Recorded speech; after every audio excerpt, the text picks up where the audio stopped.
Halo penonton setiaku. Apa kabar kalian semua? Semoga selalu sehat dan bahagia, ya. Siap-siap. Karena kisah yang akan aku ceritakan kali ini akan menguji emosi dan kesabaran kalian. Ini adalah kisah tentang seorang wanita yang dikhianati di hari ulang tahunnya sendiri, namun ia bangkit dan merencanakan balas dendam yang tak terduga. Judul cerita kita kali ini adalah Mertua Memberi Hadiah Surat Cerai di Hari Ulang Tahunku ke-30. Selamat, ini hadiah dari kami. Suami dan iparku merekam sambil tertawa. Tapi mereka tidak tahu apa yang aku rencanakan untuk mengusir mereka semua dari rumah mewahku dan mengambil semua asetnya. Penasaran kan bagaimana akhir ceritanya? Sebelum kita masuk ke dalam kisah yang seru ini, jangan lupa untuk like, subscribe, dan nyalakan loncengnya agar kalian tidak ketinggalan cerita-cerita menarik lainnya dari channel Cerita Momo. Sekarang, yuk absen dulu. Komen nama dan asal kota kalian di bawah, dan ketik hadir. Suara musik lembut mengalun, memenuhi setiap sudut rumah mewah bergaya modern minimalis yang didominasi warna putih gading. Balon-balon putih dan emas mengapung anggun di langit-langit, sementara lampu-lampu kristal memancarkan kilauan hangat, menambah kesan elegan pada suasana. Di tengah keramaian, berdiri seorang wanita cantik bergaun pesta berwarna champagne, dengan senyum yang tak pernah luntur dari bibirnya. Ia adalah Rani, wanita berusia 30 tahun yang malam itu merayakan ulang tahunnya. Rani melangkah dengan anggun, menyapa para tamu yang sebagian besar adalah kolega bisnis, kerabat, dan teman dekatnya. Wajahnya berseri-seri, memancarkan aura kebahagiaan yang tulus. Tentu saja, ia pantas bahagia. Di usia yang masih tergolong muda, ia sudah berhasil meraih segalanya. Karir sukses sebagai CEO dari perusahaan teknologi yang ia bangun dari nol, kekayaan melimpah, dan yang terpenting, keluarga kecil yang ia cintai. Selamat ulang tahun, sayang, bisik Rangga, suaminya, yang tiba-tiba melingkarkan tangannya di pinggang Rani. Senyum tampan Rangga selalu berhasil membuat jantung Rani berdebar. Rangga adalah suami yang sangat mencintainya. Atau setidaknya itulah yang Rani yakini selama ini. Pria itu selalu mendukungnya, menemaninya dari awal merintis usaha hingga sekarang berada di puncak kesuksesan.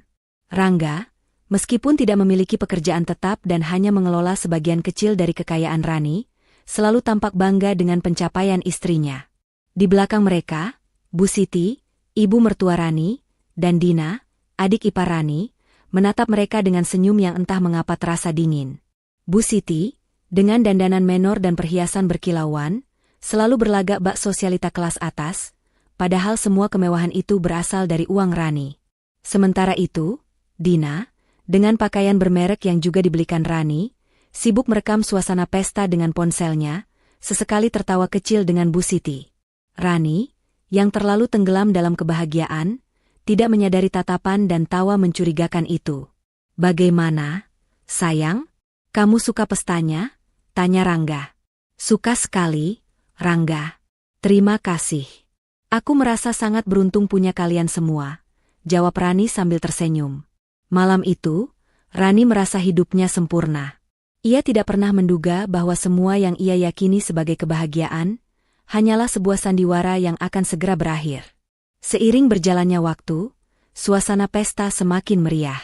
Saatnya puncak acara, Rangga, Bu Siti, dan Dina naik ke panggung kecil yang sudah disiapkan. Lampu sorot menyorot mereka, dan Rangga mengambil mikrofon.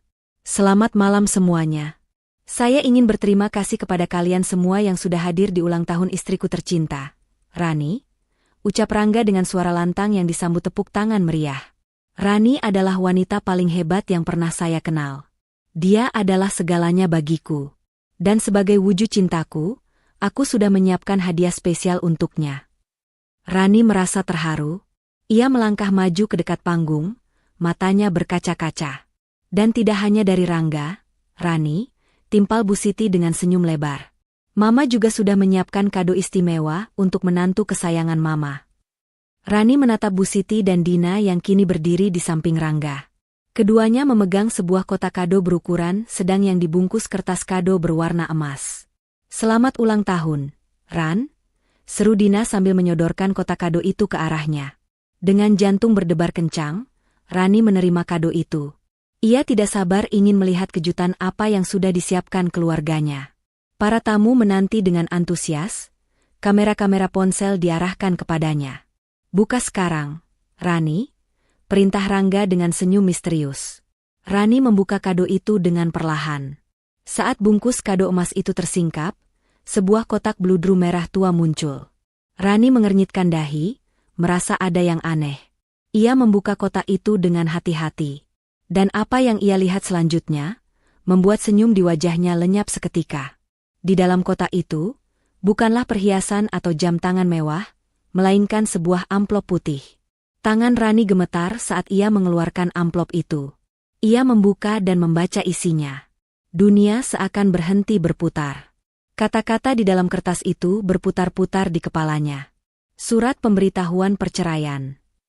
Rani mengangkat wajahnya yang pucat, menatap Rangga, Bu Siti, dan Dina yang kini tidak lagi tersenyum hangat, melainkan tertawa puas. Tawa mereka terdengar seperti pecahan kaca yang menusuk telinga Rani. "Selamat, ini hadiah dari kami," ucap Rangga sambil tertawa kencang.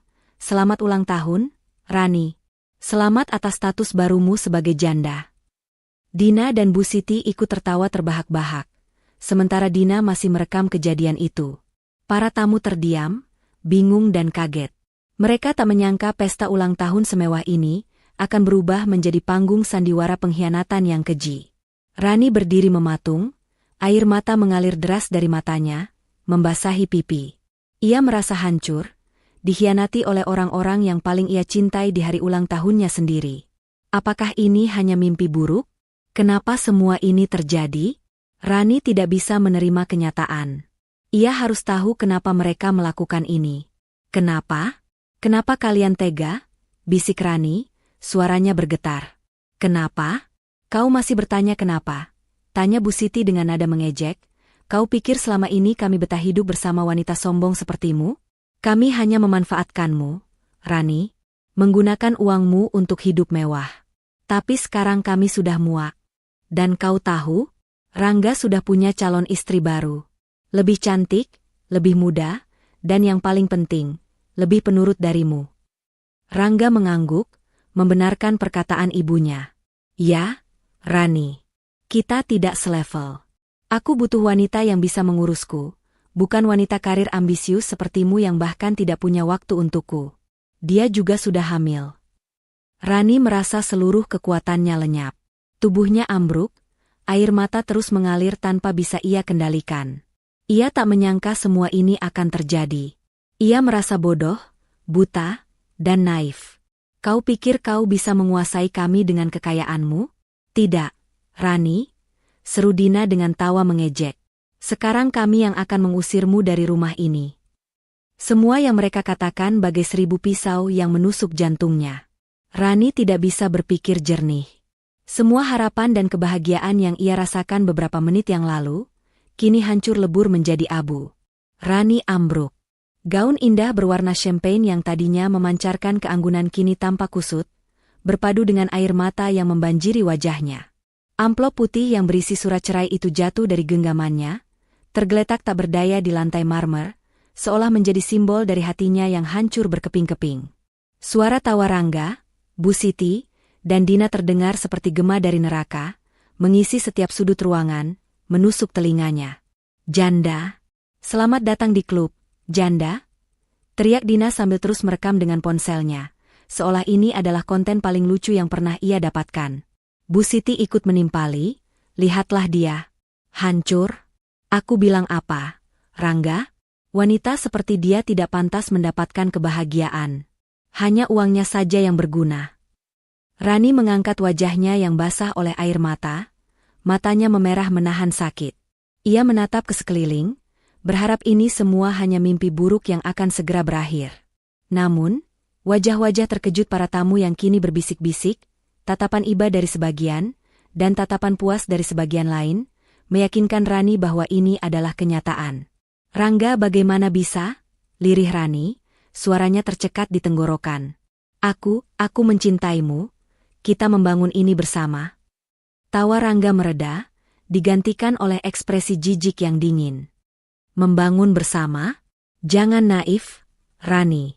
Kau yang membangunnya sendiri. Aku hanya menikmati hasilnya. Dan sekarang, Aku sudah muak hidup di bawah bayang-bayangmu.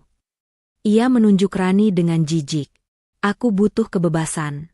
Aku butuh wanita yang bisa kudominasi, bukan wanita yang mendominasiku dengan kekayaan dan ambisinya. Kata-kata Rangga bagai pukulan telak. Dada Rani terasa sesak.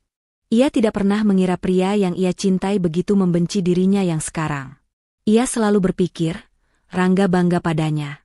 Selama ini, semua pujian dan dukungan yang ia terima hanyalah sandiwara belaka. Kalian merencanakan ini sejak awal, bisik Rani, suaranya dipenuhi amarah yang mulai membara.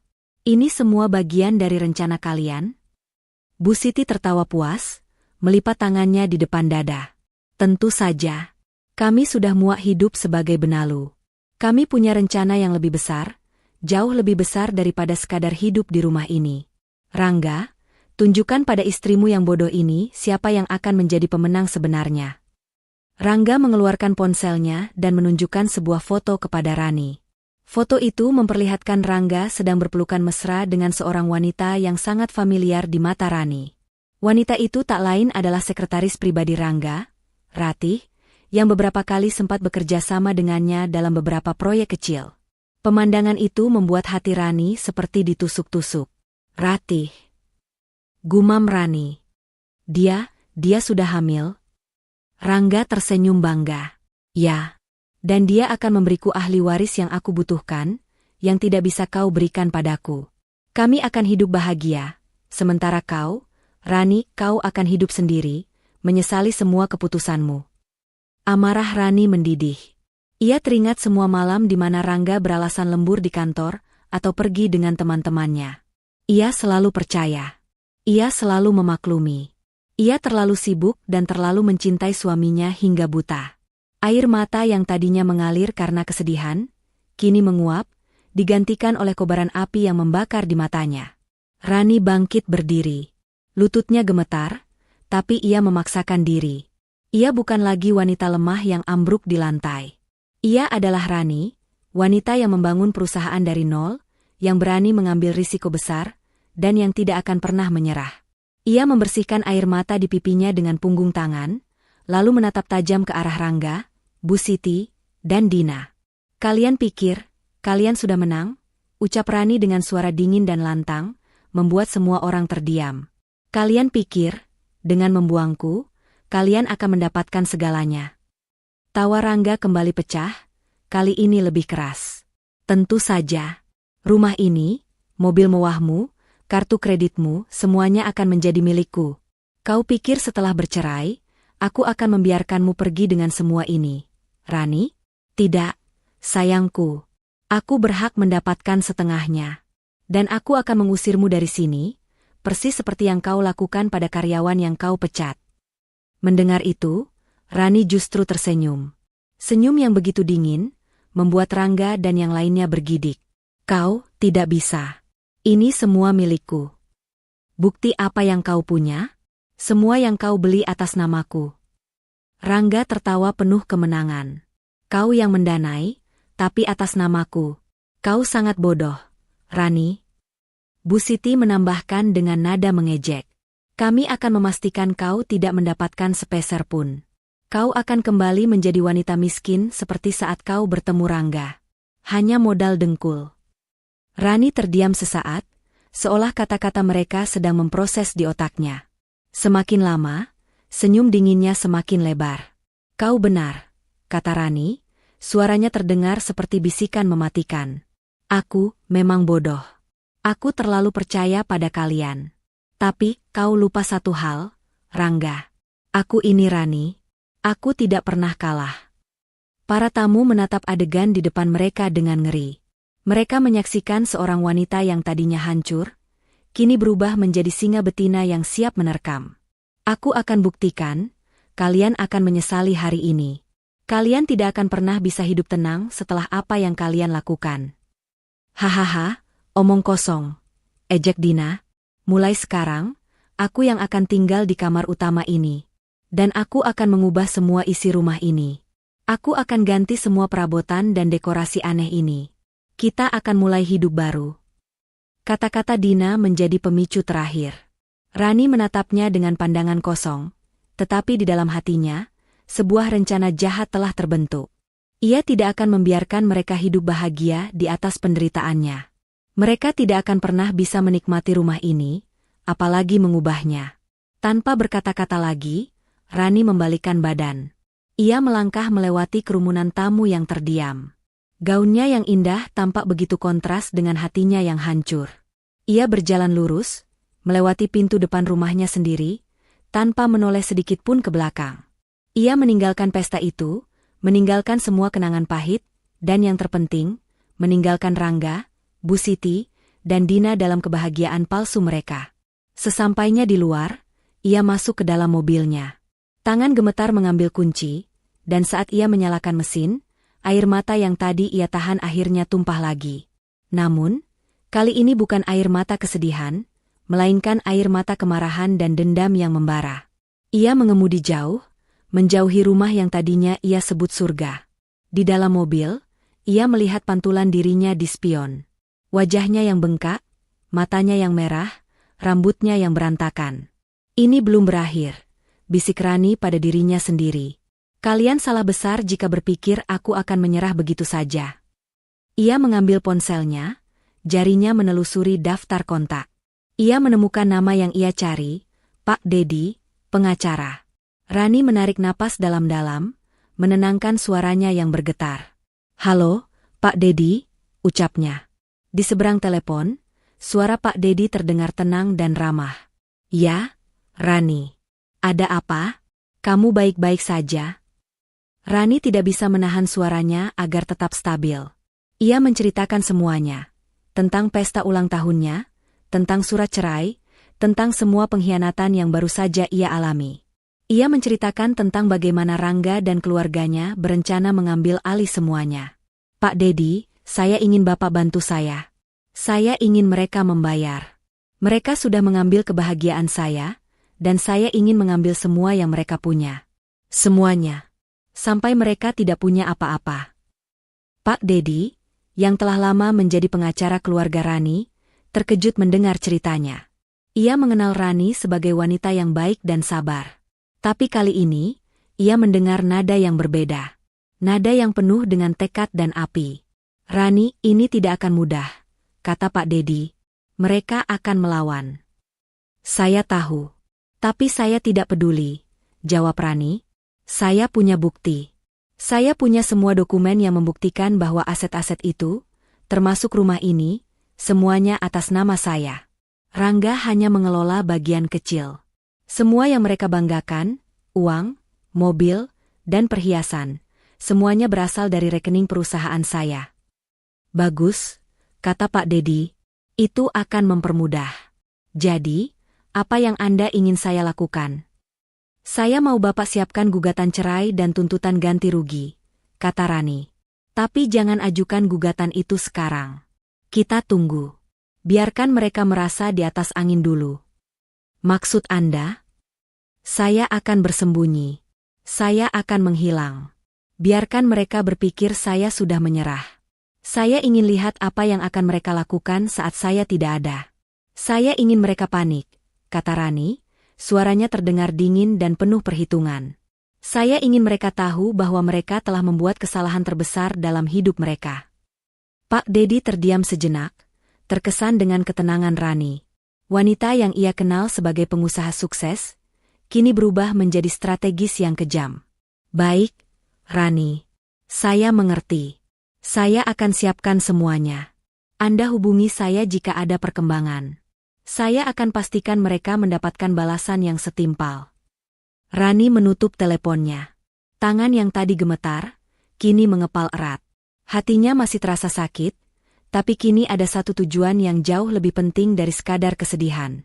Ia akan membalas. Ia akan mengambil kembali semuanya. Dan saat ia kembali, mereka akan menyesal seumur hidup. Pagi harinya, rumah mewah yang semalam menjadi saksi bisu kehancuran Rani, kini dipenuhi tawa dan sorak-sorai. Rangga, Bu Siti, dan Dina duduk santai di ruang keluarga, dikelilingi botol-botol champagne kosong. Matahari pagi yang menembus jendela kaca setinggi langit-langit, seakan menambah kesan cerah pada kemenangan mereka. Mereka merasa seperti telah memenangkan lotre terbesar dalam hidup mereka. Akhirnya, bebas dari wanita sombong itu, teriak Rangga sambil mengangkat gelasnya tinggi-tinggi. Hidup kita sekarang akan lebih tenang. Kita bisa melakukan apapun yang kita mau tanpa harus mendengar ocehannya. Bu Siti menenggak habis minumannya dengan puas. Benar, aku sudah muak disuruh ini itu. Sekarang, aku akan menjadi nyonya besar di rumah ini. Semua perhiasan Rani akan jadi milikku. Dan kau, Dina, kau bisa ganti semua isi lemari yang dipenuhi pakaian membosankan milik kakak iparmu itu. Dina tertawa kegirangan, matanya berbinar-binar membayangkan semua barang mewah yang akan ia miliki. Aku sudah tidak sabar. Aku akan ganti semua dekorasi rumah ini. Minimalis, menjijikkan. Aku akan ubah jadi ala-ala vintage. Dan aku akan ganti semua lukisan abstrak yang tidak ada seninya itu. Mereka terus merencanakan masa depan mereka yang penuh kemewahan, seolah-olah semua yang mereka lihat di depan mata adalah milik mereka seutuhnya. Mereka sama sekali tidak menyadari bahwa kebahagiaan yang mereka rasakan hanyalah ilusi. Rani memang telah pergi, tapi ia tidak pergi dengan tangan kosong. Ia pergi dengan rencana yang jauh lebih matang dari yang mereka bayangkan. Ngomong-ngomong, Rangga, kau sudah mengecek kartu kredit Rani? Tanya Bu Siti. Aku ingin pergi ke butik langgananku. Ada tas baru yang sangat cantik. Rangga mengangguk dengan santai. Tentu saja, Ma. Semua kartu kreditnya ada padaku. Tenang saja, saldo kartu-kartu itu tidak akan habis sampai 10 turunan. Ia mengeluarkan dompet Rani dari saku celananya, mengambil kartu kredit emas dengan logo bank ternama. Aku akan cek saldonya sekarang, biar Mama tidak perlu repot-repot. Dengan penuh percaya diri, Rangga mencoba menggunakan kartu itu untuk berbelanja online. Namun, setelah beberapa kali percobaan, ia tidak berhasil. Ada pesan yang muncul, transaksi gagal. Kartu tidak valid. Rangga mengerutkan keningnya. Ah, mungkin sinyalnya jelek, gumamnya, lalu mencoba kartu yang lain. Hasilnya sama. Kali ini, ia mencoba 2 kartu lain, yang semuanya juga ditolak. Bu Siti dan Dina mulai merasa gelisah. Ada apa, Rangga? Kenapa lama sekali? Tanya Bu Siti dengan cemas. Tidak tahu, Ma. Semua kartu ini ditolak. Jawab Rangga, nada suaranya mulai menunjukkan kekhawatiran. Aku akan cek bank online-nya. Ia mengambil laptop Rani yang terletak di meja, dan mencoba masuk ke akun bank pribadi Rani. Namun, password yang biasanya ia tahu tidak lagi berfungsi. Ia mencoba berulang kali, namun tetap gagal. Rangga mulai panik. Ia segera mencoba masuk ke akun bank perusahaan, yang juga menggunakan password yang sama. Hasilnya tetap nihil. Semua akun Rani terkunci. Mama, Dina, gawat, teriak Rangga, semua akun bank Rani dikunci. Aku tidak bisa masuk. Apa? Mana mungkin? Bu Siti langsung merebut laptop itu dari tangan Rangga. Jangan-jangan kamu salah ketik. Rangga, berikan pada Mama. Namun, Bu Siti juga mengalami hal yang sama.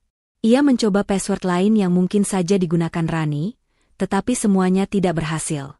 Keringat dingin mulai membasahi dahinya. Bagaimana ini, Rangga? Mama mau pakai uang apa untuk belanja? Tanya Bu Siti dengan suara bergetar. Mama tenang. Kita masih punya uang tunai yang tersisa. Dan, aku akan coba hubungi Rani. Rangga mengambil ponselnya dan menelepon nomor Rani. Namun, hanya suara operator yang menyambutnya. Ponsel Rani tidak aktif. Ia mencoba berulang kali, tetapi hasilnya tetap sama.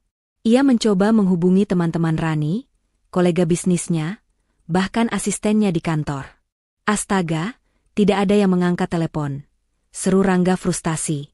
Rani menghilang. Mendengar kata-kata itu, tawa di wajah Dina lenyap seketika. Menghilang? Dia tidak akan berani. Dia pasti akan kembali dan memohon untuk bisa rujuk denganmu. Dia tidak akan melakukannya. Dina, kata Rangga dengan suara putus asa. Rani bukan wanita seperti itu. Dia pasti punya rencana. Mereka bertiga saling menatap dengan ketakutan yang mulai menjalar. Rumah mewah itu, yang tadinya terasa seperti surga, kini terasa seperti penjara. Mereka terjebak di dalam rumah itu tanpa akses ke uang atau sumber daya. Mama butuh uang untuk perawatan wajah. Rambut Mama sudah mulai kusam. Rengek Bu Siti. Rangga, ini semua salahmu. Kau bilang kau akan mengurus semuanya. Bagaimana aku bisa mengurusnya kalau Rani tidak bisa dihubungi? Dia wanita gila. Dia mengunci semua asetnya. Apa-apaan ini? Bentak Rangga, frustrasinya memuncak. 2 hari berlalu. Situasi tidak membaik. Mereka bertiga terjebak di dalam rumah. Mereka tidak bisa pergi kemana-mana karena mereka tidak punya uang. Rangga mencoba menghubungi teman-temannya untuk meminjam uang, tetapi tidak ada yang mau membantunya. Berita tentang pengkhianatan mereka di pesta ulang tahun Rani sudah tersebar luas. Mereka sekarang menjadi bahan gunjingan dan cibiran, tidak ada yang mau berurusan dengan mereka. Lihat ini, Rangga. Bu Siti menunjukkan ponselnya. Sebuah berita gosip online terpampang di layar, dengan judul besar, Skandal Pesta Ulang Tahun. Suami dituduh pengkhianat dan harta istri dikuras. Foto-foto yang diambil oleh para tamu di pesta ulang tahun Rani juga tersebar di media sosial, termasuk foto-foto saat Rangga, Bu Siti, dan Dina menertawakan Rani. Sial. Rangga membanting ponselnya ke sofa. Bagaimana ini bisa terjadi? Aku sudah bilang jangan sebarkan video itu, Dina. Aku tidak menyebarkannya. Aku sudah menghapusnya. Sanggah Dina, suaranya panik. Berarti ada orang lain. Ada orang lain yang merekam kejadian itu. Mereka bertiga merasa tertekan. Mereka tidak bisa keluar rumah. Makanan di kulkas mulai menipis.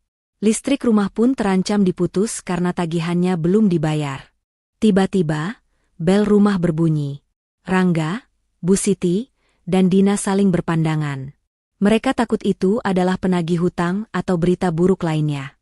Setelah ragu sejenak, Rangga membuka pintu.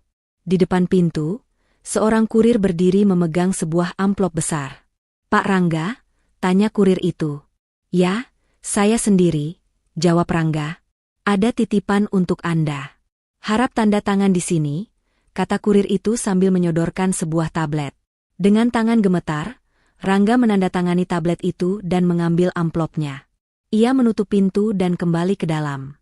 Bu Siti dan Dina sudah berdiri di belakangnya. Wajah mereka penuh pertanyaan. Apa itu? Tanya Bu Siti.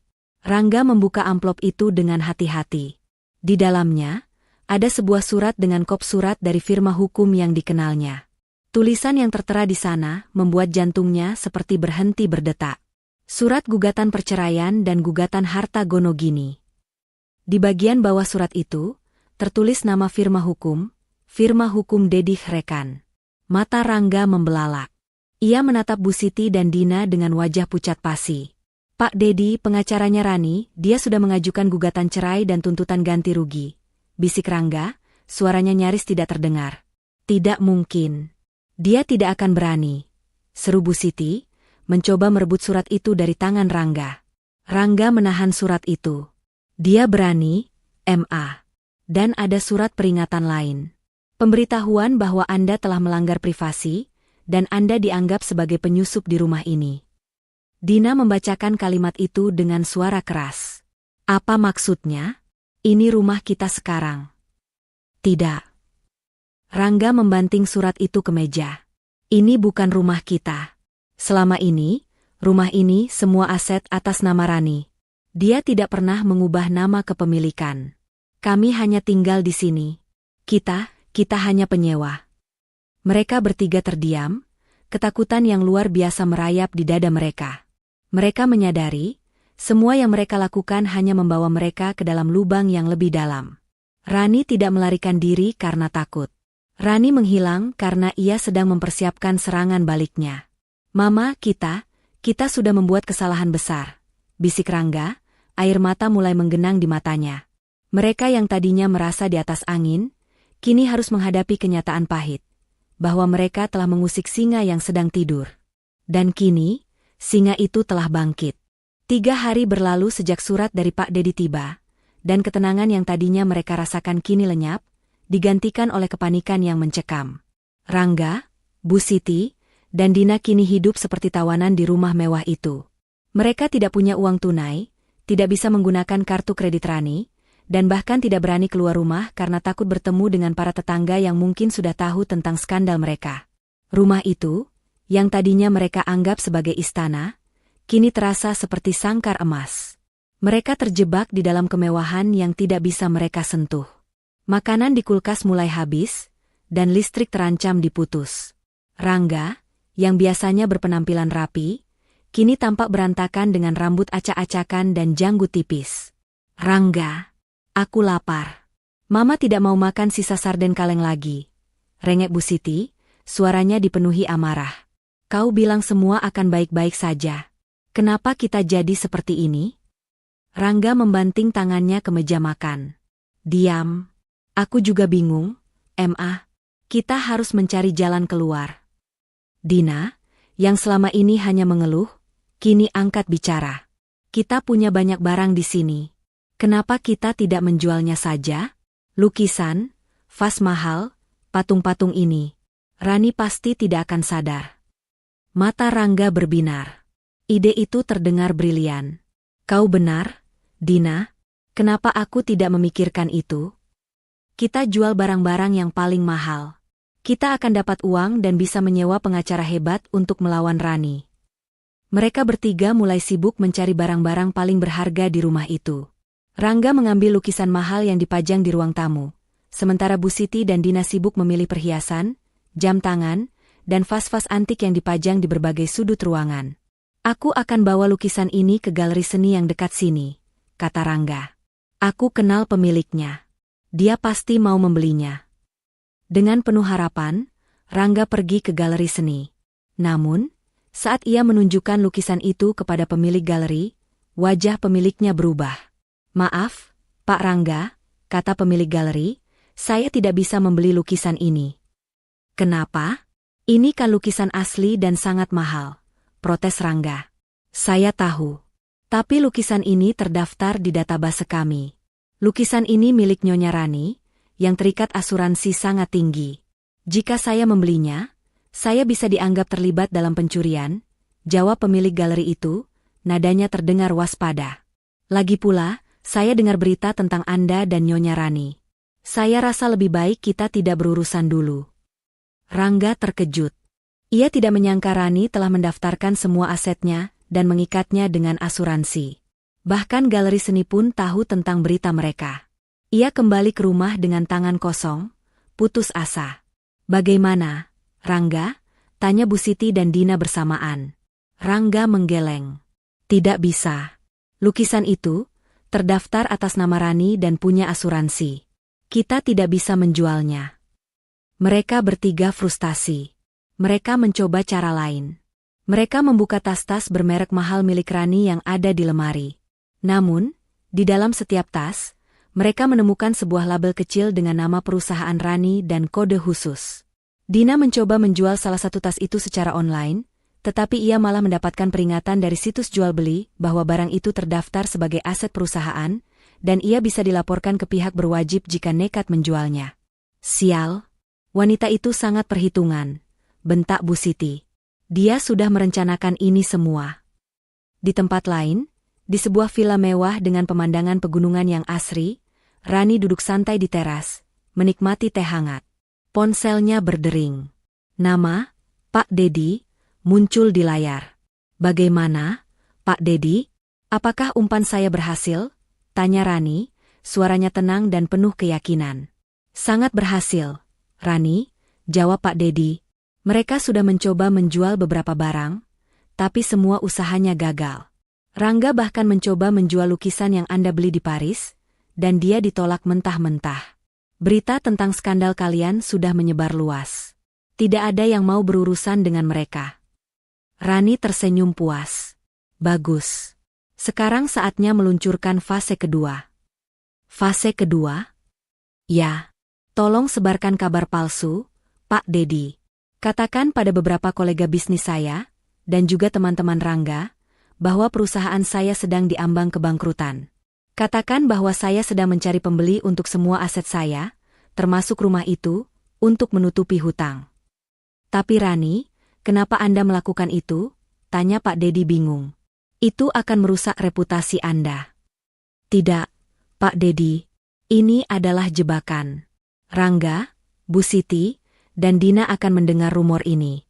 Mereka akan berpikir ini adalah kesempatan emas mereka untuk mendapatkan semua yang mereka inginkan. Mereka akan mendekati Bapak dengan tawaran untuk membeli aset-aset itu dengan harga murah, berpikir mereka telah mengendalikan situasi. Rani tertawa pelan. Mereka tidak akan menyadari bahwa merekalah yang sedang saya kendalikan. Anda sangat cerdas, Rani, puji Pak Dedi. Itu karena saya mengenal mereka, Pak Dedi. Mereka sangat serakah dan mudah terhasut.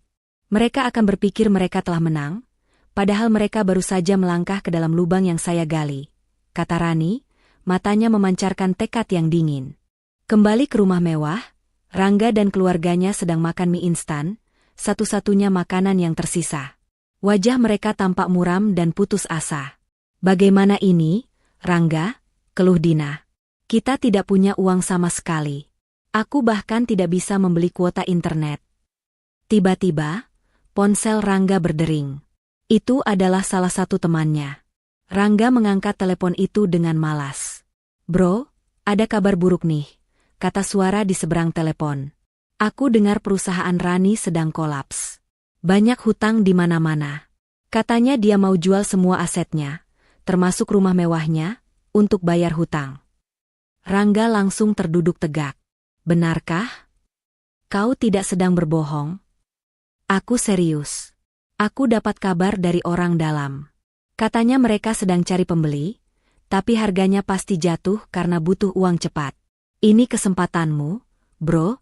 Kau bisa tawar rumah itu dengan harga murah dan kuasai semuanya. Mendengar percakapan itu, Bu Siti dan Dina saling berpandangan. Wajah mereka yang tadinya muram, kini berbinar-binar penuh harapan. Rangga menutup teleponnya. Ia menatap ibu dan adiknya dengan senyum lebar yang kembali ke wajahnya. Kita menang. Rani bangkrut. Dia sedang putus asa. Ya ampun. Mama sudah bilang dia tidak akan bisa bertahan tanpa kita. Dia terlalu bodoh mengurus semuanya sendiri. Seru Bu Siti kegirangan. Kita harus segera bergerak. Kita pura-pura prihatin dan menawarkan bantuan. Kita tawar rumah ini dengan harga murah, dan kita paksa dia menjualnya. Dia tidak akan punya pilihan lain. Usul Dina dengan mata yang berbinar-binar. Mereka bertiga berpelukan, merayakan kemenangan yang belum mereka raih. Mereka merasa Dewi Fortuna kembali berpihak pada mereka. Mereka sama sekali tidak tahu bahwa kabar yang mereka dengar itu adalah umpan yang sengaja dilemparkan Rani untuk menjerat mereka. Dengan keyakinan penuh, Rangga menghubungi Pak Dedi. Halo, Pak Dedi? Saya Rangga. Saya dengar kabar buruk tentang Rani. Saya sangat prihatin. Sebagai suaminya, saya merasa bertanggung jawab. Saya ingin menawarkan bantuan. Saya dan keluarga berencana untuk membeli rumah dan aset-aset perusahaan Rani untuk membantunya melunasi hutang, kata Rangga dengan nada yang dibuat-buat tulus. Di seberang telepon, Pak Dedi menyunggingkan senyum tipis. Oh ya? Saya akan sampaikan tawaran Anda. Kami akan mempertimbangkannya. Terima kasih atas perhatiannya, Pak Rangga. Setelah menutup telepon, Pak Dedi langsung menghubungi Rani. Mereka sudah menelepon, Rani. Mereka langsung jatuh ke dalam jebakan Anda. Bagus, jawab Rani, suaranya tenang. Sekarang, kita bisa mulai ke tahap selanjutnya. Biarkan mereka merasa di atas angin dulu. Biarkan mereka berpikir mereka akan mendapatkan segalanya dengan harga murah. Sampai saatnya tiba, saya akan kembali dan membuktikan bahwa mereka salah besar. Rangga, Bu Siti, dan Dina kini berjalan dengan kepala tegak, seolah-olah mereka adalah pahlawan yang baru saja memenangkan perang. Kabar burung tentang kebangkrutan Rani telah tersebar luas, dan mereka merasa ini adalah kesempatan sempurna untuk memutarbalikkan fakta dan menjadikan diri mereka sebagai pihak yang diselamatkan. Mereka yakin, opini publik ada di pihak mereka. Rangga, ini saatnya kamu tampil di depan publik dan mengumumkan semuanya, kata Bu Siti, matanya berbinar-binar. Kita akan tunjukkan pada semua orang betapa mulianya kamu. Bahwa kamu adalah suami yang berbakti, yang rela mengorbankan segalanya untuk menyelamatkan istrinya. Dina mengangguk setuju. Ya, dan aku akan siapkan gaun terbaikku. Kita harus tampil meyakinkan, seolah-olah kita sangat prihatin, padahal sebenarnya kita merayakan kemenangan. Rangga menyeringai puas. Ia langsung menghubungi salah satu kenalannya di media, mengatur sebuah konferensi pers dadakan di sebuah hotel mewah di pusat kota. Ia ingin memastikan semua orang, terutama Rani, menyaksikan kejatuhannya. Pagi itu, Rangga, Bu Siti, dan Dina tiba di hotel dengan mengenakan pakaian serba hitam. Ekspresi wajah mereka dibuat sedih dan prihatin. Di sebuah aula yang sudah dipenuhi oleh wartawan, mereka duduk di belakang meja panjang. Lampu-lampu kamera menyala, menyoroti wajah mereka. Rangga memegang mikrofon, tangannya gemetar, bukan karena gugup, melainkan karena antusias. "Selamat pagi, teman-teman media," kata Rangga, suaranya dibuat bergetar. "Terima kasih sudah datang. Dengan berat hati, saya harus menyampaikan kabar yang sangat menyedihkan. Istri saya, Rani, sedang mengalami kesulitan finansial yang sangat berat. Perusahaannya, yang selama ini kita kenal sebagai perusahaan sukses, ternyata bangkrut." Ruangan itu langsung dipenuhi suara bisik-bisik dan decak kaget. Wartawan mulai memotret dan merekam setiap kata yang keluar dari mulut Rangga. Bu Siti dan Dina duduk di samping Rangga, sesekali menyeka air mata buaya mereka. "Ini adalah hal yang sangat berat bagi kami," lanjut Rangga, suaranya kini terdengar tulus. "Semua aset perusahaan, termasuk rumah kami, harus dijual untuk melunasi hutang. Rani, dia sangat tertekan. Dia bahkan sampai menghilang. Kami sangat khawatir." Seorang wartawan mengangkat tangan. "Jadi, Anda berencana menceraikan Nyonya Rani, Pak Rangga?" Rangga langsung menggeleng. "Tidak. Tentu saja tidak. Bagaimana mungkin saya tega meninggalkan istri saya di saat ia sedang terpuruk? Justru, sebagai suami, saya ingin menunjukkan dukungan saya. Saya akan membeli semua aset perusahaan Rani, termasuk rumah kami, dengan harga yang pantas, untuk membantunya melunasi semua hutangnya." Wartawan lain menyela, "Anda ingin membeli asetnya? Tidakkah itu terkesan seperti mengambil keuntungan dari kesulitannya?" Rangga langsung menggeleng dengan ekspresi terluka. "Tidak sama sekali. Saya hanya ingin menolong istri saya. Saya ingin menjaga semua yang sudah ia bangun. Saya hanya ingin memberinya kesempatan kedua untuk hidup normal, tanpa beban hutang. Saya harap ini akan membuat dia sadar, dan dia bisa kembali ke rumah untuk memulai hidup baru bersama saya dan keluarga." Rangga mengakhiri pidatonya dengan dramatis. Para wartawan langsung mengerubunginya, melontarkan pertanyaan-pertanyaan. Beberapa wartawan memuji kemuliaan hatinya, sementara yang lain tampak skeptis.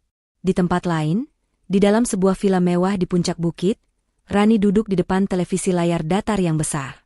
Di sampingnya, Pak Dedi, pengacara pribadinya, sedang menyesap kopi. Mereka berdua menyaksikan siaran langsung konferensi pers yang diadakan Rangga. "Lihat mereka, Pak Dedi," kata Rani, suaranya tenang, nyaris tanpa emosi. "Mereka sangat pandai berakting. Rangga terlihat seperti pahlawan, dan ibu serta adiknya seperti keluarga yang sangat peduli." "Mereka memang sudah merencanakan ini semua, Rani," jawab Pak Dedi.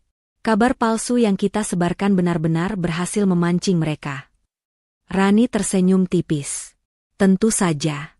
Mereka terlalu serakah untuk melewatkan kesempatan emas ini. Mereka berpikir, dengan mengumumkan kebangkrutan palsu ini, mereka akan mendapatkan simpati publik dan bisa memenangkan gugatan cerai dengan mudah. Mereka akan membalikan fakta seolah-olah saya yang bersalah." "Lalu, apa rencana Anda selanjutnya?" tanya Pak Dedi. "Biarkan mereka menikmati kebahagiaan semu mereka, Pak Dedi," jawab Rani. "Biarkan mereka percaya bahwa mereka sudah menang. Kita akan adakan pertemuan. Kita akan pancing mereka untuk datang, dan di sana, saya akan tunjukkan siapa yang sebenarnya menjadi pemenang." Setelah konferensi pers selesai, Rangga, Bu Siti, dan Dina kembali ke rumah. Senyum kemenangan tak pernah luntur dari wajah mereka. Mereka langsung membuka laptop dan melihat berita-berita online.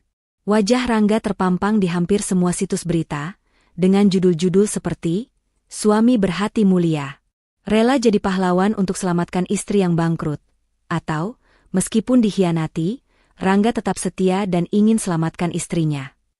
Lihat, Ma. Aku menjadi pahlawan, seru Rangga bangga. Semua orang memujiku. Mereka tidak tahu bahwa ini semua sandiwara. Hahaha. Bu Siti dan Dina juga tertawa. Mereka merasa tak ada lagi yang bisa mengalahkan mereka. Mereka sudah menguasai opini publik. Sekarang, mereka tinggal menunggu Rani kembali dan mereka akan menyelesaikan semuanya di pengadilan.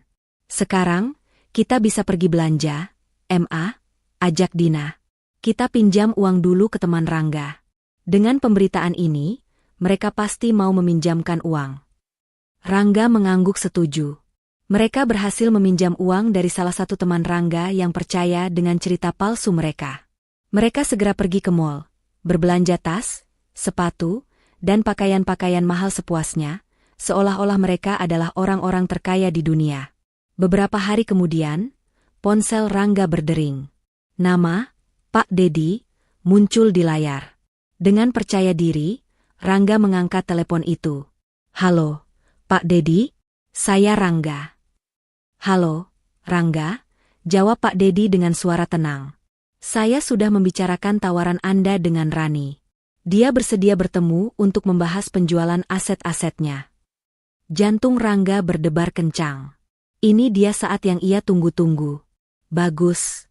Kapan kita bisa bertemu? Saya sudah tidak sabar untuk menyelesaikan semuanya, kata Rangga, nada suaranya penuh kemenangan. Bagaimana kalau besok lusa? Kita bertemu di kantor saya. Ada beberapa dokumen yang perlu ditandatangani. Rani juga akan hadir, jawab Pak Dedi. Rani akan datang? Hebat. Saya sudah tidak sabar untuk melihat wajahnya yang hancur. Batin Rangga. Baik, Pak Dedi. Sampai bertemu besok lusa. Rangga menutup teleponnya dan berteriak kegirangan. Bu Siti dan Dina langsung menghampirinya. Bagaimana, Rangga? Tanya Bu Siti. Rani bersedia bertemu. Dia akan datang ke kantor pengacara besok lusa. Dia akan menyerahkan semuanya pada kita, teriak Rangga. Mereka bertiga berpelukan erat, tertawa penuh kemenangan, membayangkan kehidupan mewah yang sudah di depan mata. Mereka sama sekali tidak menyadari bahwa mereka baru saja menerima undangan ke sebuah persidangan yang akan menjadi awal dari kehancuran mereka. Mereka berpikir mereka akan mendapatkan segalanya dengan mudah, padahal mereka telah melangkah ke dalam jebakan paling mematikan yang pernah mereka bayangkan. Dengan senyum penuh kemenangan, Rangga melangkah masuk ke lobi kantor firma hukum Dedi Rekan. Ia mengenakan setelan jas mahal yang dibelikan Rani beberapa tahun lalu, sementara Bu Siti dan Dina tampil menawan dengan gaun pesta yang baru mereka beli dari uang pinjaman. Mereka berjalan dengan kepala tegak, seolah-olah mereka adalah tamu kehormatan, bukan pihak yang akan bernegosiasi untuk menolong seseorang. Lihat, Ma, mereka tidak tahu kalau sebentar lagi kita akan menjadi pemilik sah dari semua aset Rani, bisik Dina, tertawa kecil. Tentu saja. Mereka hanya tahu kalau kita ini pahlawan yang akan menyelamatkan perusahaan yang kolaps, timpal Bu Siti, menyeringai. Di ruang konferensi, mereka disambut oleh Pak Dedi. Pria parubaya itu berdiri di dekat sebuah meja panjang, di mana sudah tersedia tumpukan dokumen. Namun, di samping Pak Dedi, berdiri sosok yang membuat senyum di wajah mereka langsung lenyap. Itu adalah Rani. Rani berdiri di sana, mengenakan gaun kerja berwarna biru gelap yang simpel namun elegan. Rambutnya diikat rapi, dan wajahnya dipoles dengan riasan tipis. Ia tidak tampak seperti wanita yang baru saja mengalami kehancuran. Ia terlihat tenang, berkuasa, dan lebih cantik dari biasanya. Rani, bisik Rangga, terkejut. Kau, kenapa ada di sini? Aku kira kau sedang depresi dan bersembunyi. Rani tidak menjawab. Ia hanya menatap mereka bertiga dengan pandangan yang sulit diartikan. Silakan duduk, semuanya, ucap Pak Dedi, suaranya tenang. Mereka bertiga duduk di kursi yang disediakan, dengan perasaan campur aduk. Awalnya mereka merasa takut, tetapi melihat Rani yang terdiam, Rangga kembali mendapatkan kepercayaan dirinya. Ia mengira Rani hanya mencoba menggertak. Baik, Pak Dedi, kata Rangga dengan nada bisnis yang meyakinkan. Kami sudah siap untuk menandatangani. Sebagaimana yang sudah saya umumkan di konferensi pers, kami akan membeli semua aset perusahaan Rani, termasuk rumah kami, dengan harga yang... Tunggu, Rangga, potong Rani, suaranya terdengar dingin. Sebelum kita lanjutkan, ada beberapa hal yang harus kau ketahui. Apalagi, Rani? Kenapa kau tampak aneh? Tanya Rangga, mulai merasa tidak nyaman.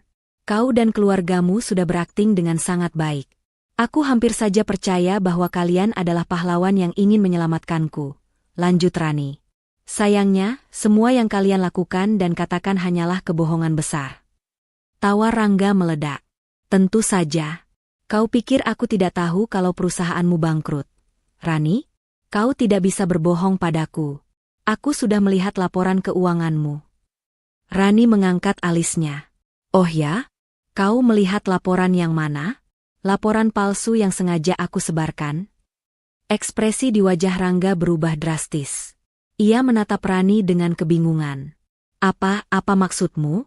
Laporan palsu? Benar.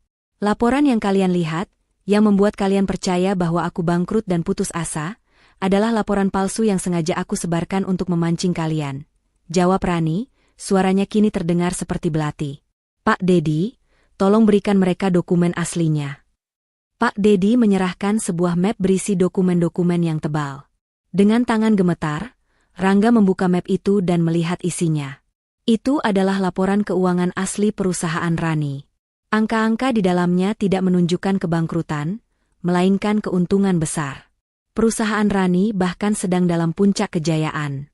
Bu Siti dan Dina yang melihat isi dokumen itu langsung terkejut. Tidak mungkin. Ini bohong, teriak Bu Siti. Itu adalah laporan keuangan yang sah.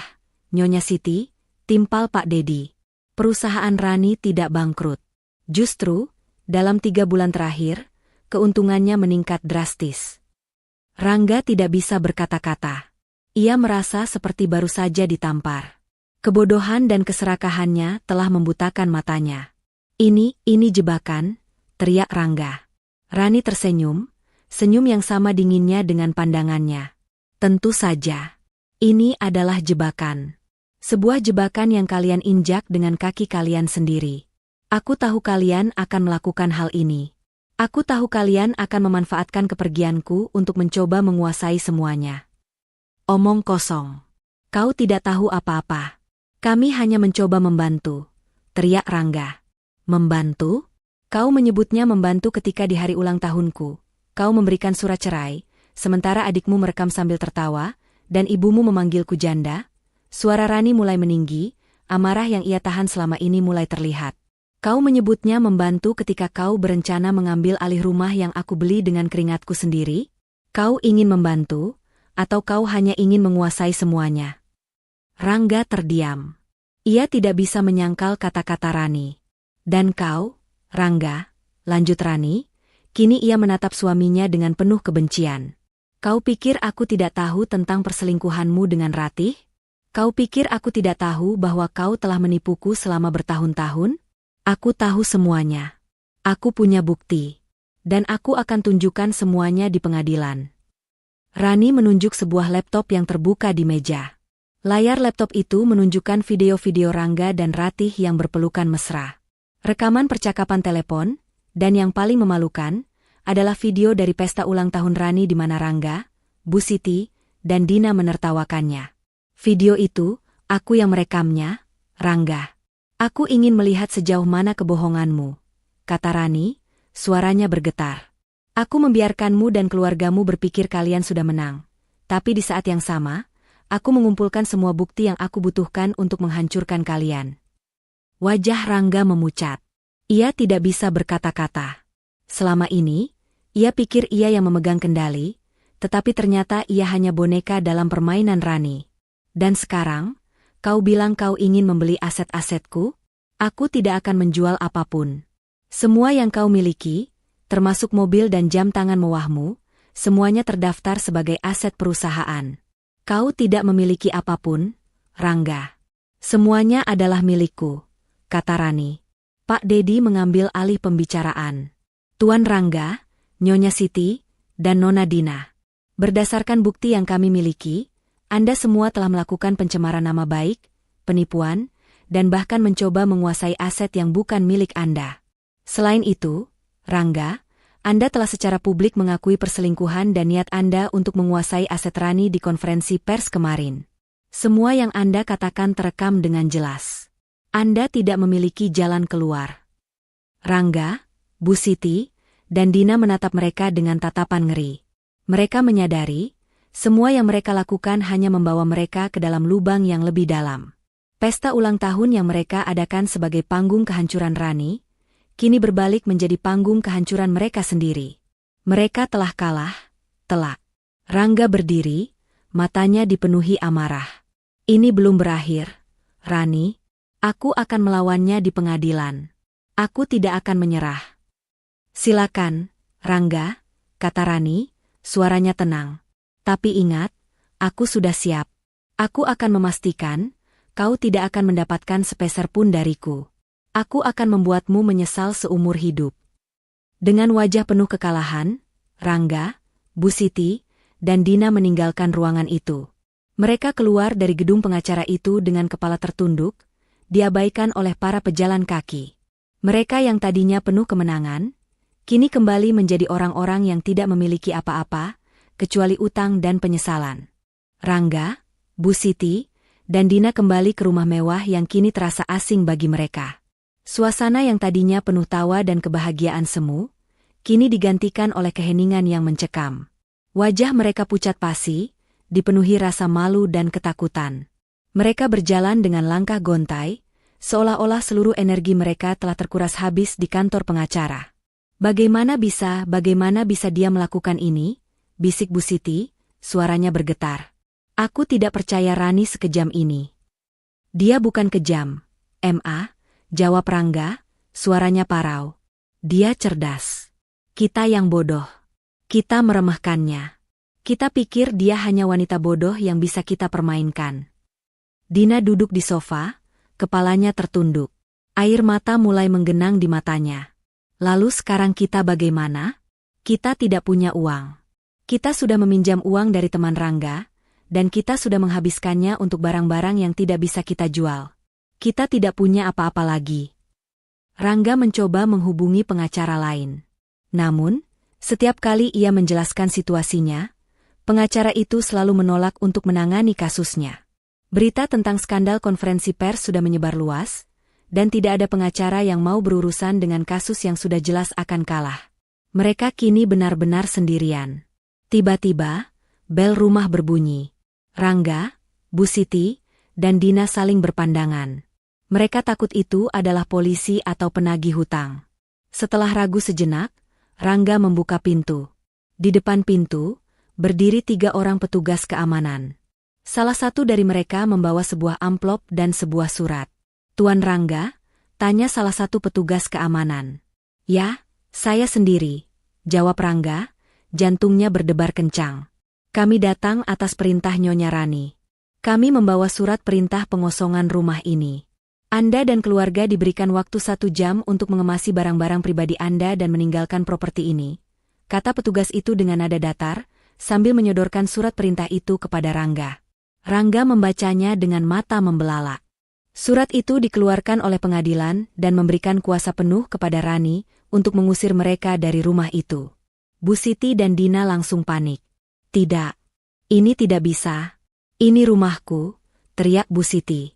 Ini bukan rumah Anda, Nyonya, jawab petugas itu dengan tegas. Berdasarkan dokumen kepemilikan, properti ini sepenuhnya milik Nyonya Rani. Anda hanya tinggal di sini atas izinnya, yang kini telah dicabut. Anda harus pergi. Tapi kita tidak punya tempat untuk pergi. Kita tidak punya uang. Rengek Dina, air matanya tumpah. Itu bukan urusan kami, jawab petugas itu. Anda punya waktu 1 jam. Petugas keamanan itu masuk ke dalam rumah dan berdiri di dekat pintu, mengawasi setiap gerak-gerik mereka. Rangga, Bu Siti, dan Dina kini benar-benar terpuruk.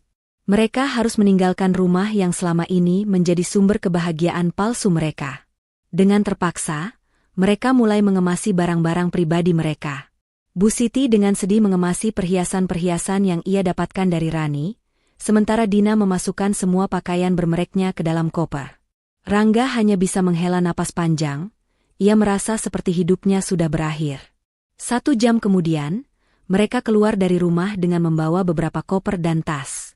Mereka yang tadinya datang ke rumah itu dengan penuh keserakahan, kini keluar dengan penuh kekalahan. Di luar, ada beberapa tetangga yang melihat mereka. Tatapan mereka dipenuhi rasa kasihan dan puas. Berita tentang kejatuhan mereka sudah menyebar ke seluruh komplek perumahan elit itu. "Selamat jalan," kata salah satu petugas keamanan. "Dan jangan pernah kembali." Rangga, Bu Siti, dan Dina berjalan menjauh dari rumah itu. Mereka menoleh ke belakang, menatap rumah mewah yang kini tidak lagi menjadi milik mereka. Air mata mengalir di pipi Rangga. Ia tidak menyangka hidupnya akan berakhir seperti ini. Ia tidak menyangka ia akan kehilangan segalanya hanya karena ia meremehkan seorang wanita yang sangat ia cintai, atau lebih tepatnya, yang sangat ia manfaatkan. Mereka akhirnya sampai di pinggir jalan. Mereka tidak punya uang untuk naik taksi, jadi mereka hanya bisa berjalan kaki. Mereka berjalan tanpa tujuan, tidak tahu harus pergi kemana. Pakaian-pakaian mahal yang mereka kenakan kini terasa seperti kain compang-camping, dan tas-tas yang mereka bawa terasa sangat berat. "Rangga, aku lapar," bisik Dina. "Aku juga, Dina," jawab Rangga, "tapi kita tidak punya uang. Kita harus mencari tempat untuk menginap malam ini." "Mama lelah, Rangga. Mama tidak bisa jalan lagi," keluh Bu Siti, kakinya gemetar.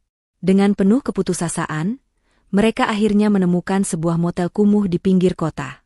Rangga berhasil menjual jam tangan mahalnya, yang untungnya tidak terdaftar sebagai aset perusahaan, untuk membayar sewa 1 kamar motel selama 1 minggu.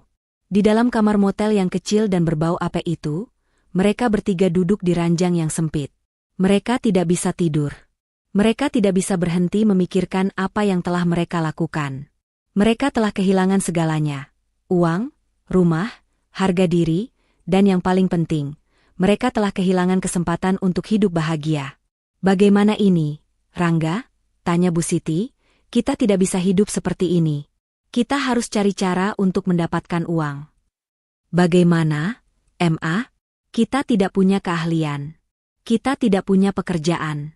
Kita tidak punya apa-apa lagi," teriak Rangga, frustasinya memuncak.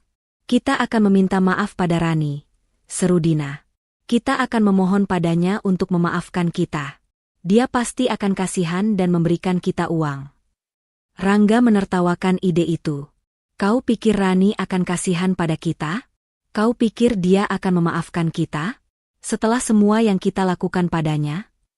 Tapi, dia tidak bisa sekejam itu. Dia tidak mungkin akan membiarkan kita hidup di jalanan," rengek Dina. "Kau tidak mengenalnya, Dina.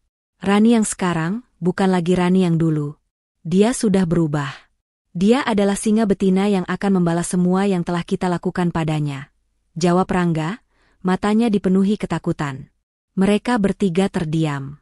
Mereka menyadari, mereka telah mengacaukan hidup mereka sendiri. Mereka telah merusak kehidupan yang tadinya sempurna, hanya karena keserakahan dan kebodohan mereka. Mereka telah membuat musuh dari wanita yang tadinya adalah malaikat bagi mereka. Di villa di puncak bukit, Rani sedang menonton siaran berita malam. Berita itu menunjukkan rekaman Rangga, Bu Siti, dan Dina yang diusir dari rumahnya. Reporter yang tadinya memuji Rangga sebagai pahlawan, kini menyebutnya sebagai penipu dan pengkhianat. Rani tersenyum tipis. "Ini baru permulaan. Bagaimana, Rani?" tanya Pak Dedi. "Apakah Anda puas?" "Belum, Pak Dedi," jawab Rani. "Mereka belum hancur sepenuhnya. Mereka masih berpikir mereka bisa bangkit.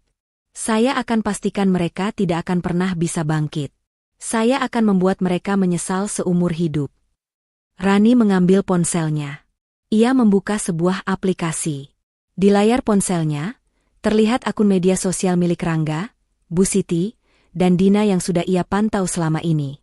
Ia melihat foto-foto dan video-video yang mereka unggah, pamer-pamer kekayaan palsu dan kehidupan mewah. Rani tersenyum sinis. "Sekarang saatnya giliran mereka yang dipermalukan," bisik Rani. Hidup di kamar motel sempit yang pengap menjadi neraka bagi Rangga, Bu Siti, dan Dina. Udara dingin di malam hari yang menusuk, ditambah suara bising dari jalanan, membuat mereka tidak bisa tidur nyenyak.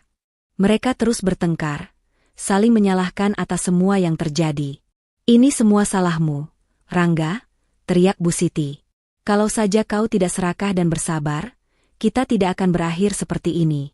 Kau bilang kau akan dapat setengah dari aset Rani, tapi kita justru diusir."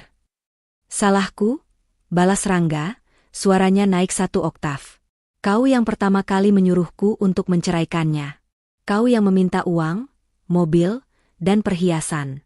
Kau yang paling serakah di sini. Dan kau, Dina, kau yang paling senang menertawakan Rani dan merekamnya. Sekarang lihat, apa yang kita dapatkan," timpal Rangga, menunjuk adiknya. Dina terdiam. Wajahnya yang biasa dipenuhi senyum mengejek kini pucat pasi. Matanya sembab. Aku tidak tahu ini akan jadi seperti ini. Aku hanya ingin hidup seperti orang kaya," bisiknya. Tiba-tiba, sebuah amplop putih tipis diselipkan di bawah pintu kamar mereka. Amplop itu bertuliskan nama Rangga. Dengan hati-hati, Rangga membukanya. Itu adalah panggilan sidang. Sidang perceraian mereka akan segera dimulai, dan mereka harus hadir. "Sidang?" bisik Bu Siti, matanya membelalak. "Bagaimana ini, Rangga? Kita tidak punya pengacara. Kita tidak punya uang." Rangga mencoba menelepon beberapa pengacara, tetapi semua menolaknya. "Maaf, Tuan Rangga, kasus Anda terlalu rumit. Terutama setelah konferensi pers yang Anda lakukan. Kami tidak bisa membantu," kata seorang pengacara yang terakhir ia hubungi.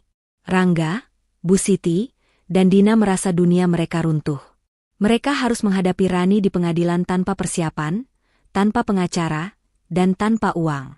Ini adalah akhir dari segalanya. Hari sidang tiba. Suasana di dalam ruang sidang terasa sangat tegang.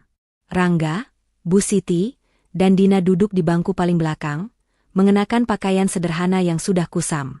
Mereka tampak kuyu dan lelah. Di sisi lain, Rani duduk dengan anggun, mengenakan blus putih dan rok pensil hitam, ditemani oleh Pak Dedi. Rani tampak tenang, percaya diri, dan berkuasa, sebuah kontras yang mencolok dengan penampilan mantan suaminya. "Sidang gugatan perceraian antara Rani dan Rangga dimulai," kata hakim. Rangga, yang tidak punya pilihan lain, maju ke depan. Seorang pengacara umum ditugaskan untuknya. Pengacara itu tampak tidak bersemangat, dan hanya mengangguk sopan pada Rangga. Rangga mencoba berbohong. Ia mencoba memutarbalikkan fakta, mengatakan bahwa ia adalah korban dari ambisi Rani. Ia mengatakan bahwa Rani tidak peduli dengan keluarga, dan ia hanya peduli dengan uang. Ia juga mengatakan bahwa Rani adalah wanita yang kejam dan tidak berhati.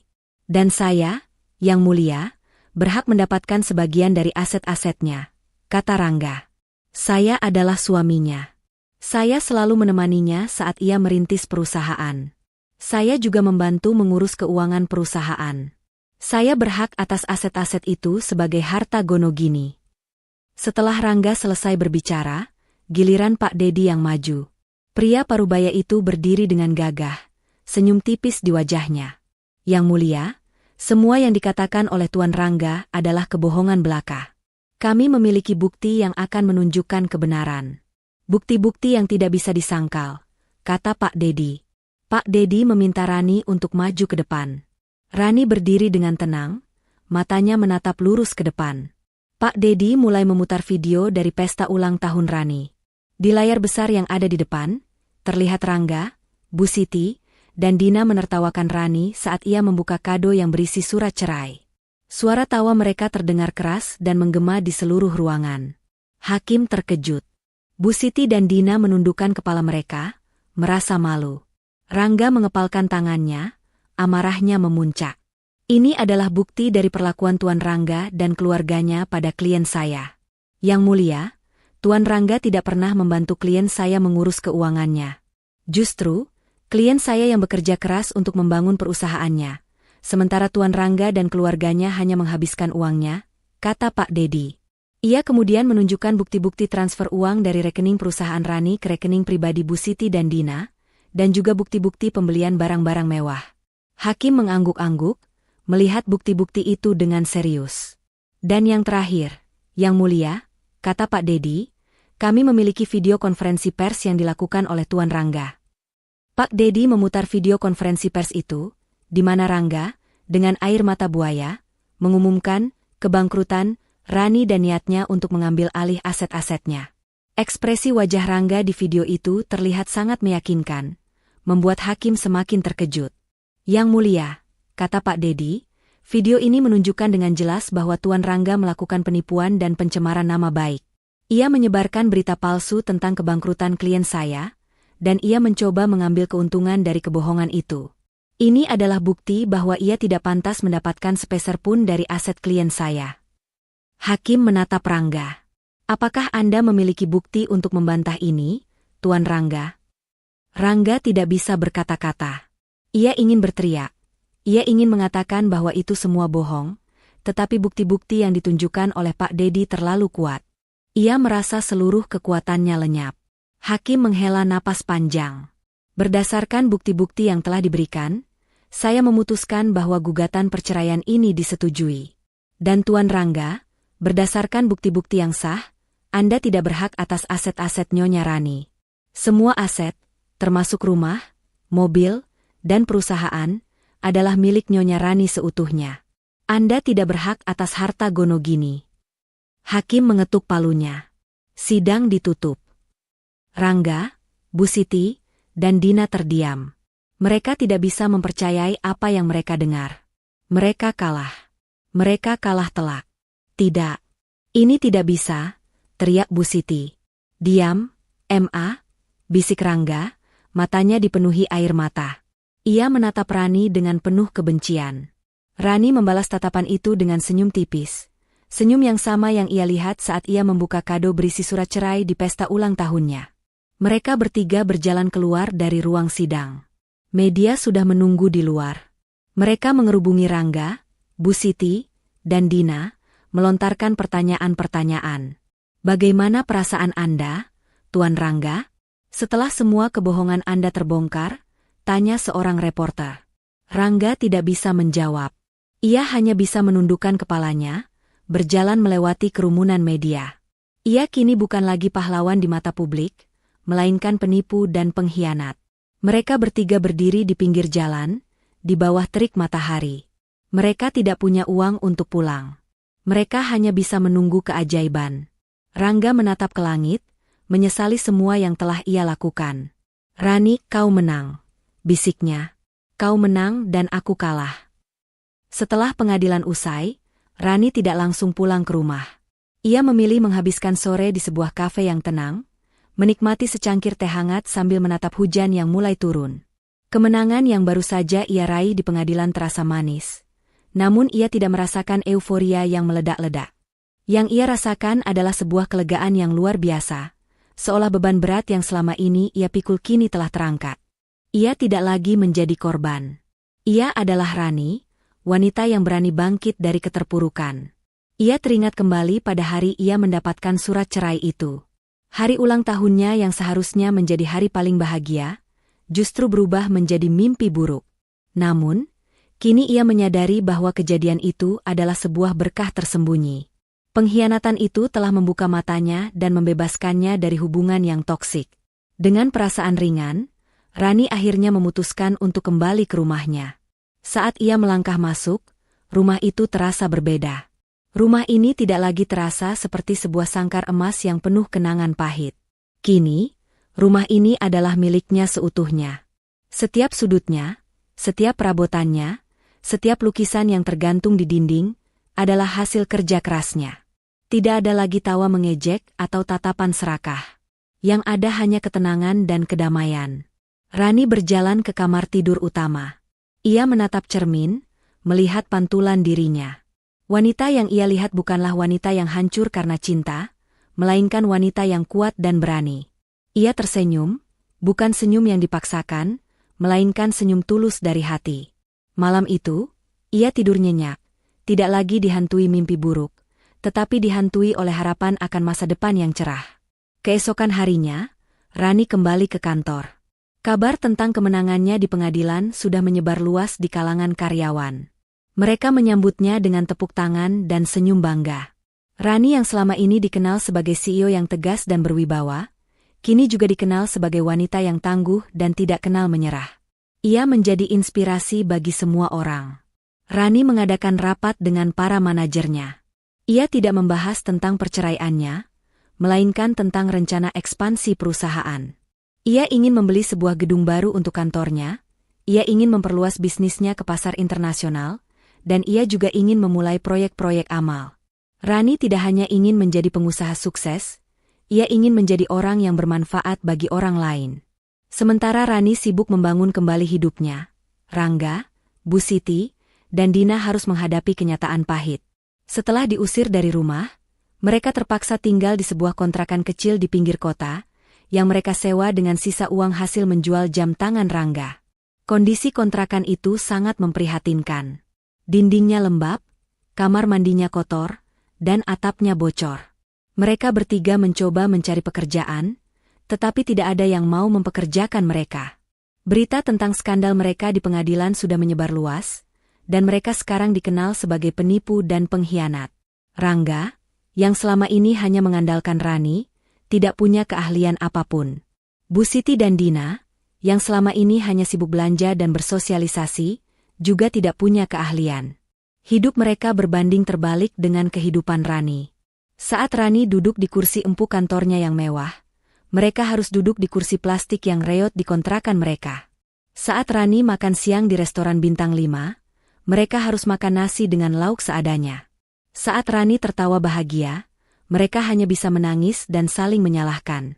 Suatu sore, saat Rangga sedang berjalan di jalanan, ia melihat mobil mewah yang sangat ia kenal.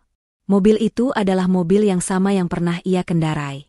Di dalamnya, ada Rani, sedang duduk di kursi belakang, tersenyum dan tertawa bersama seorang temannya. Wajahnya tampak begitu berseri-seri dan bahagia. Rangga terdiam. Hatinya terasa sakit. Ia merasa cemburu, ia merasa iri. Ia melihat Rani yang kini jauh lebih bahagia tanpa dirinya. Ia melihat Rani yang kini menjadi wanita yang jauh lebih berkuasa. Ia menyadari, ia telah membuat kesalahan terbesar dalam hidupnya. Ia telah menyia-nyiakan wanita yang paling mencintainya, hanya karena keserakahan dan kebodohannya. Rani, aku minta maaf, bisik Rangga, air mata mulai mengalir di matanya. Aku sangat menyesal. Di kontrakan, Bu Siti dan Dina juga melihat berita tentang Rani. Mereka melihat Rani yang sedang memberikan donasi besar untuk sebuah panti asuhan. Mereka mendengar Rani yang sedang meresmikan proyek baru perusahaannya. Mereka melihat Rani yang sedang tersenyum dan tertawa, dikelilingi oleh orang-orang yang mencintainya.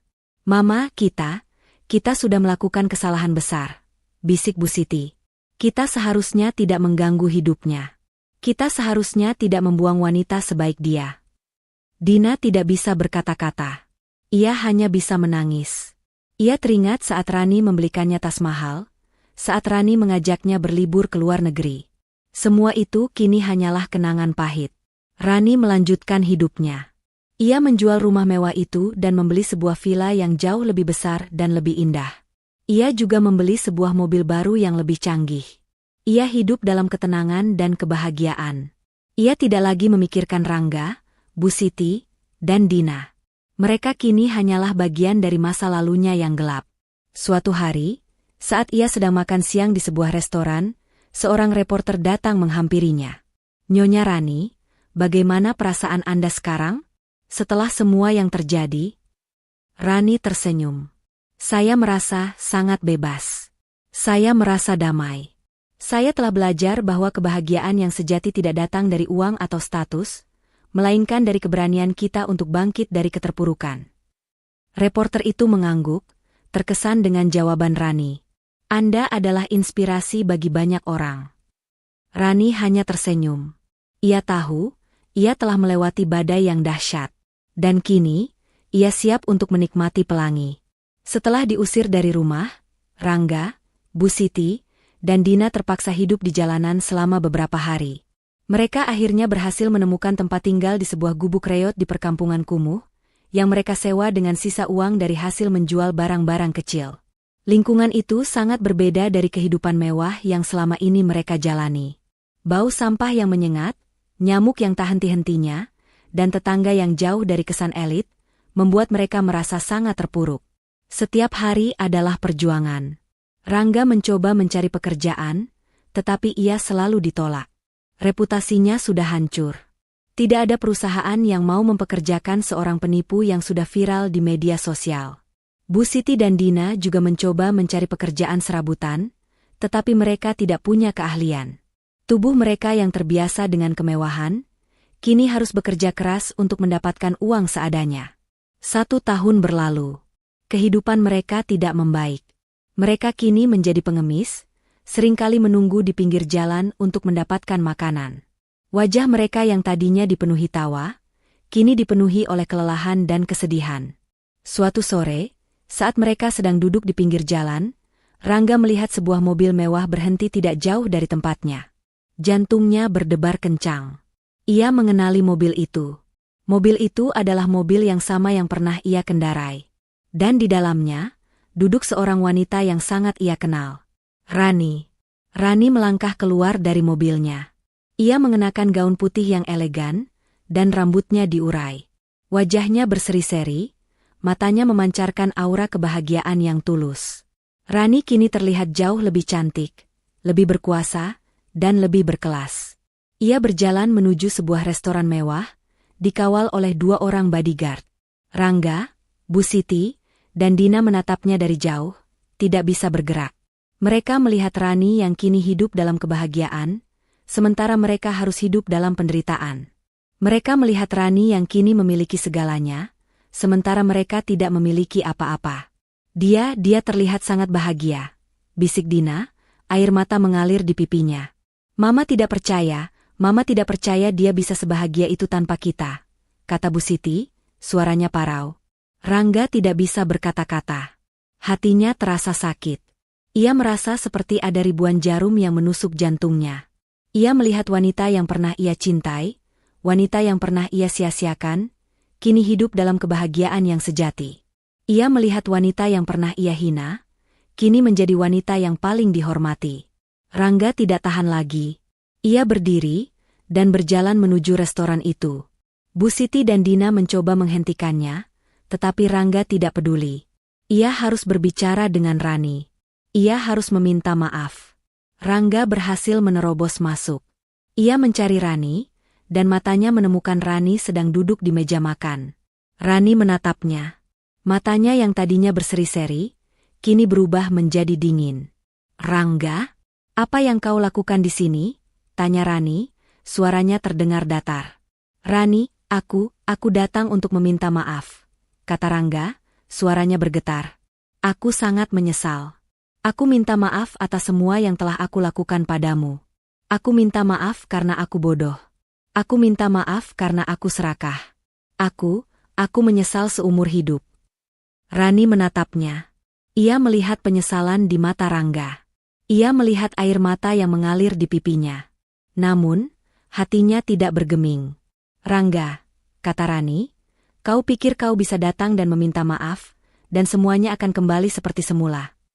Tidak. Aku tidak berharap semuanya kembali seperti semula. Aku hanya ingin kau tahu bahwa aku menyesal. Aku menyesal telah menyia-nyiakan wanita sebaik dirimu, teriak Rangga. Penyesalanmu sudah terlambat, Rangga, kata Rani, suaranya terdengar dingin. Kau memiliki segalanya, tetapi kau membuangnya. Kau memiliki cinta, kesetiaan, dan kekayaan, tetapi kau memilih keserakahan. Dan sekarang, kau harus membayar semua perbuatanmu. Rani melambaikan tangannya. Kedua bodyguardnya langsung datang dan memegang Rangga. Biarkan aku pergi. Rani, aku menyesal, teriak Rangga, tetapi suaranya tidak didengar. Rani menatapnya untuk terakhir kalinya. Jaga dirimu baik-baik, Rangga, bisiknya, lalu kembali ke meja makannya, melanjutkan hidupnya. Rangga, Bu Siti, dan Dina kembali ke gubuk reot mereka. Mereka kini tidak punya harapan lagi. Mereka menyadari, mereka tidak akan pernah bisa bangkit. Mereka akan hidup dalam kemiskinan dan penyesalan seumur hidup. Rani berhasil mendapatkan kebahagiaan seutuhnya, bukan dari cinta seorang pria, melainkan dari keberaniannya sendiri. Ia sukses dengan usahanya dan membeli rumah yang lebih besar serta nyaman. Hidupnya penuh ketenangan dan kebahagiaan yang sesungguhnya. Ia menjadi inspirasi bagi para tetangga dan juga karyawannya. Ia telah membuktikan bahwa seorang wanita bisa bangkit dari keterpurukan, tanpa harus bergantung pada seorang pria. Di sisi lain, Rangga, Bu Siti, dan Dina terpaksa kehilangan semua kemewahan yang selama ini mereka nikmati. Mereka jatuh miskin, harus bekerja keras untuk makan sehari-hari, dan selalu dihantui rasa penyesalan seumur hidup karena telah menertawakan dan merendahkan Rani.